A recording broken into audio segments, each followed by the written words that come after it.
I'll set you free, Danny. You have my word. Oh, hi, Vampiric Danny.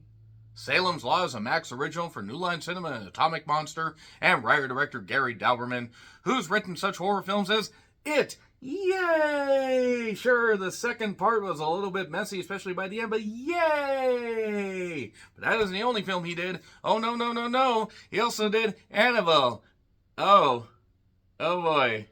Yay, things are taking a dark turn all of a sudden. But don't worry, things are going to get better because he wrote the Nun.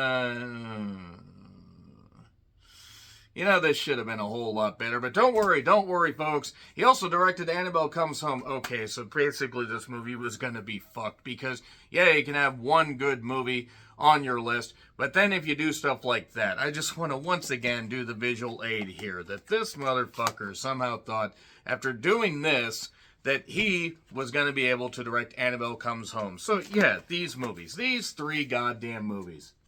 I mean, really. The fuck. I love the Conjuring universe movies, even the bad ones. I have them for completionist's sake. But god damn it, I mean, Gary Dauberman was tasked with writing and directing this and adapting it from Stephen King's novel, and I'm pretty certain that they basically just said, okay, we're going to look at what made 1979's Salem Lot miniseries work, and we're just going to basically take all that out. And let me be perfectly honest, I hold no love for the Salem Lot original. I will explain. Because I did recently retro-review it. I believe it's still on Shudder as of now. It is just over 3 hours long. It is a mini-series, and they have a lot of padding. They have a lot of stuff that actually does add to the characters. Don't get me wrong. There are certain things it gets right, and it's a slow burn, and Tobe Hooper works within the confines of TV violence. And, yeah, okay, some of it hasn't aged all that well. Some of it has aged rather poorly. Some of it has aged like milk. But there's still a certain je ne sais twat, I think that's how that phrase goes, to where you can at least appreciate what they were trying to do. I don't know who asked for a reimagining, remake, reboot, soft reboot, invasive reboot, right up your goddamn poop hole. But boy, that's definitely what this Salem's Lot is. It is really, really fucking bad. Not even going to mix words. Really, really, really fucking bad. It basically just carves out pieces of the story that, you know, weren't needed. I mean, they took out this one thing about this couple that was having marital strife. That's probably pretty goddamn smart in all honesty. And there were certain things they removed that were necessary. But to make it fit in a basically 110-minute runtime, they decided we're not even going to try to add any exposition with these characters.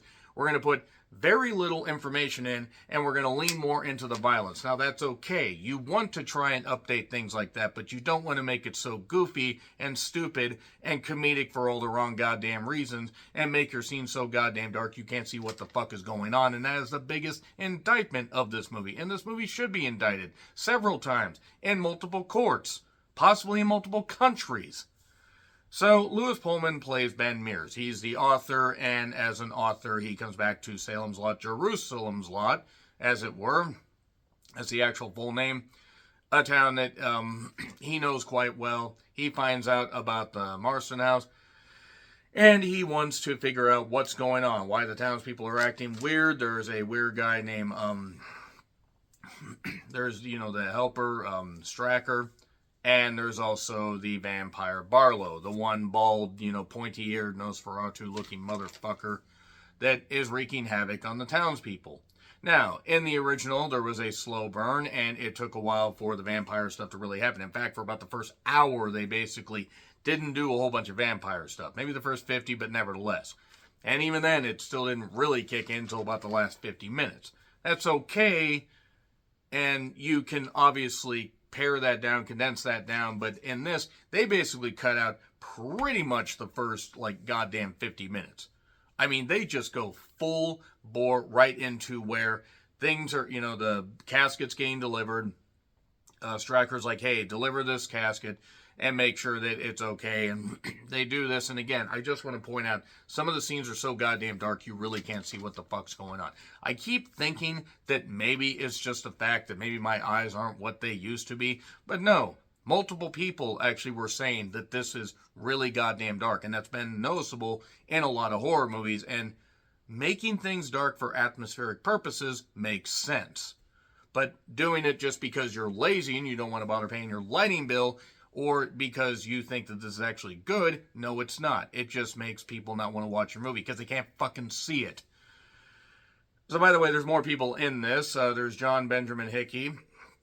There's Alexander Ward as Barlow. I do want to point out, by the way, that Barlow in the original looks at least, I don't want to say iconic, but at least looks a little bit spooky, if not a little bit, goofy. In this one, he's just full-blown CGI goofiness. You do have Timothy John Smith, and you even have Alfre Woodard, who, again, was in Annabelle. Why do they hate her, and why do they keep putting her in films like this when she's actually a very good actress? And she also was born a couple years before my parents. She is in her early 70s and doesn't look, it looked like she's in her late 40s, early 50s. You know what? She still, is killing it. Good for her. I felt like killing something while watching this, though. The movie was killing my interest, if nothing else. But you have the guy that was in Overlord and was also in Samaritan. That was a movie so generic, I forgot the title until my friend reminded me. I can't pronounce his name. I keep calling him Pillow Abstract because I don't mean to be disrespectful, except I don't really care if I disrespect anybody in this because this movie is an abomination. I thought I was too harsh on Apartment 7A. I thought that was the peak of unnecessary remakes, prequels, whatever. No, this actually makes Apartment 7A seem like a goddamn Oscar winner. This makes Abigail seem good by comparison. And Abigail, I wasn't necessarily a fan of. So you have vampires taking over, and only Ben Mears and a boy named Mark. Oh, hi, Mark. Jordan Preston Carter is a horror fan, and they basically are going to team up to kill Barlow and save the town. Now, right off the bat, a few different changes. They do go more with, like, the vampires, like, taking over quicker, because you got the shorter runtime. That's fine. The thing is some of the changes they make actually made me think, I don't think that anybody knew that this was a horror movie. I think they thought they were making a comedy. Because if they thought this was horror, then they need some goddamn help. There are points with the violence where I'm like, really? And then there are points with the CGI where I'm like, really? This is what you thought was a good idea? Like, I mean, the pacing's all over the place. The closing act is terrible. The line reading is goddamn terrible. I actually can't believe that this was the finished product. Now, it's entirely possible they edited a little bit out. Maybe this movie is originally supposed to be 2 hours and 20 minutes, and maybe they were going to add some more stuff, but I can't imagine what else they could have added to really make this movie anything other than an amalgamation of horror abominations, and that's pretty much it. So it is on Max if you want to check it out, but there is nothing that you can sink your teeth into. Ironic for a movie about vampiric behavior.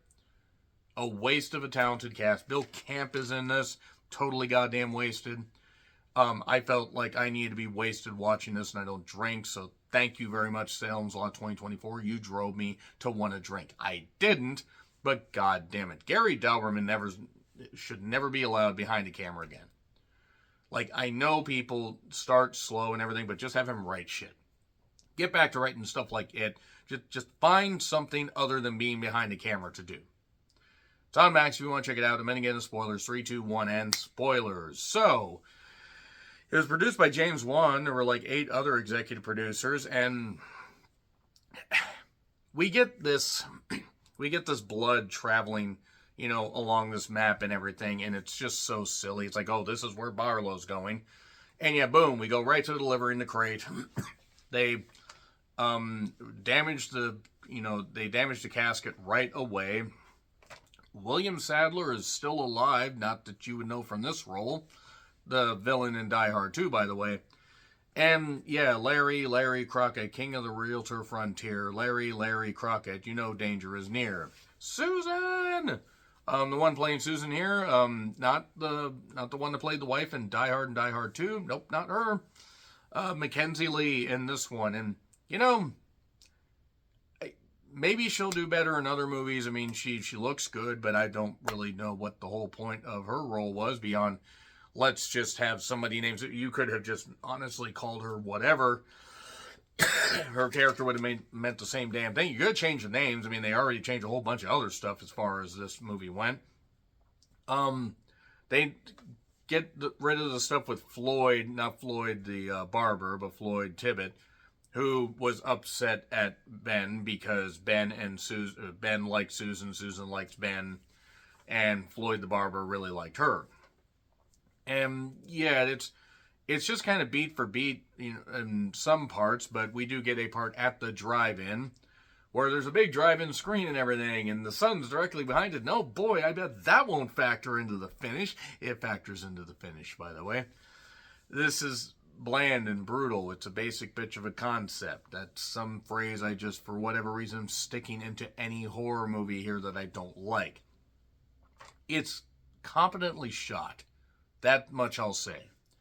But that CGI is just terrible.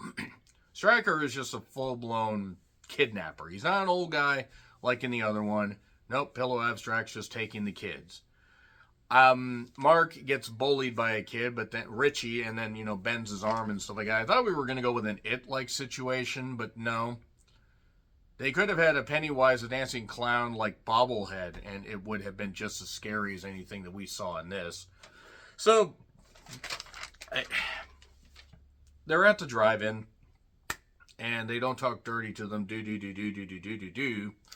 But one of the kids gets kidnapped by Pillow Abstract. He gets killed. And then the other kid lets his brother in, or was going to let his brother in, but this time they go out and he sees a seesaw, and then he gets pulled up. And I mean, literally, he gets pulled up. Like, where was he just hanging above his head and he didn't even know it? So, yeah, basically we get the grave digging part, grave digger, Sunday. The guy gets killed as far as, he gets bitten. So people are just getting taken over really quickly.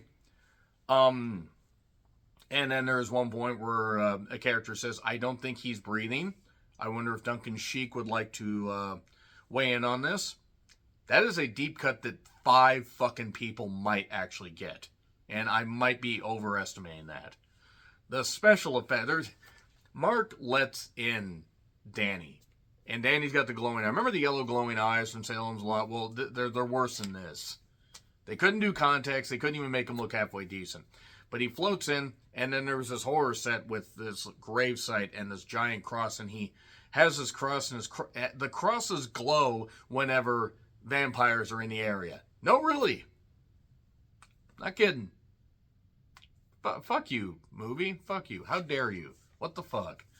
But yeah, he puts the cross on, Danny's cheek, and Danny, zooms out and everything like he's being pulled, up into the goddamn ceiling like he's Sting and DDP on that episode of Nitro. That's a deep cut.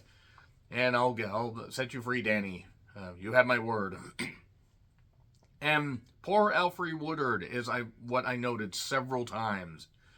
So, Mark goes to the Martin house, or the Marston house, or whatever the fuck it is. I remember that it's Marston or Martin. I don't care. Does it matter? No, this movie shits all over any of the material from Salem's Lot.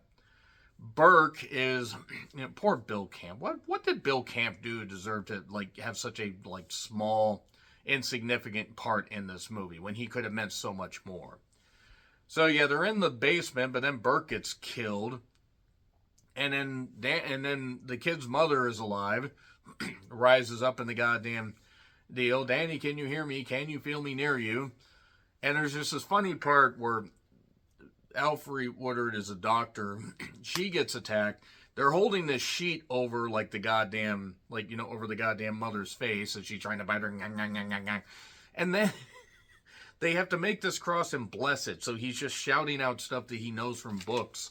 And then they make this cross glow, and then they stick it on her, and then she vanishes. She literally vanishes, the sheet's just empty.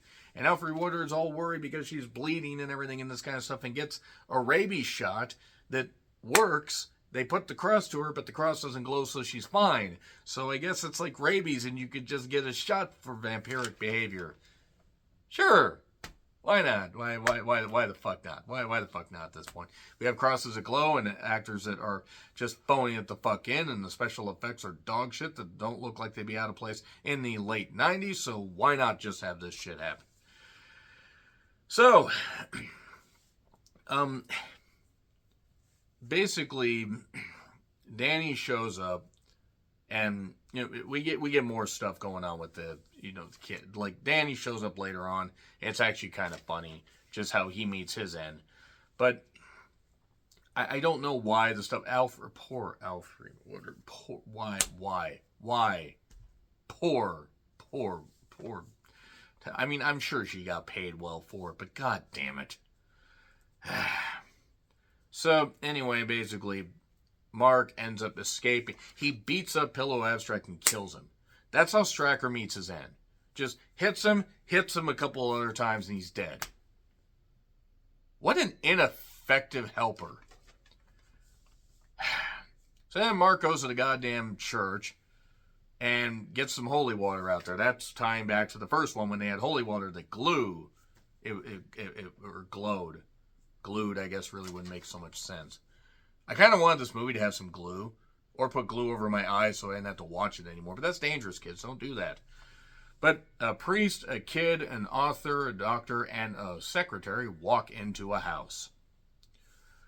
So, yes, basically Susan ends up getting bitten at this point. And everybody knows that Barlow's a vampire. Everybody just knows that. They know the town was dead, but yeah, Barlow came in. We knew he was a vampire. We knew he was evil. You could have just burned the Marston house down. There were a bunch of you against him. I'm just saying. And I mean, given how he meets his end, it's not exactly like he was a world beater. But anyway, yeah, Barlow looks awful. He attacks Mark's parents. He had veins in his head. Swollen veiny head, as it were. Mark basically is pissed off and wants to kill him. And then also there's this thing, the sideline, or the side story with Susan's mother not wanting Susan to be with Ben, but also to be with Floyd the Barber. And anybody that gets a Floyd the Barber reference, you're as obscure as I am. But there's this part where, like, clearly there's this shadowy part where Susan is going to end up getting bitten. She gets bitten, as I said before. And Susan's mom does not have it going on. Poor woman. That was a terrible song, by the way. Terrible, terrible song. But what ends up happening is she is revealed as Barlow's assistant. And she's been doing all this stuff. Sure, why not? Why not at this point? Why not just throw stuff out that we don't care about? But now it's basically down to the doctor, the kid, and the author. And they end up dispatching a couple. But god damn it, they're outnumbered. They need to get a bunch of steaks that they apparently find at a steak shop somewhere. And they end up figuring out where is a giant, there's no cars. There's a giant gathering, somewhere of all these. And they're sleeping in the trunks of the cars at the drive-in with the giant screen with the sun behind it. More on that here in a second. It's goofy scary. It's goofy scary at this point. Just before that, we get the shot, if you saw the trailer, with all them rising up and these CGI-like things. It's like Dead by Daylight, if Dead by Daylight was directed and written by a sea cucumber. But yeah, they do this goofy stuff where they stand up and I'm just like, okay, this isn't scary. This just looks like I should be controlling them with an Xbox controller. But they go to the drive-in. Susan's in the goddamn trunk.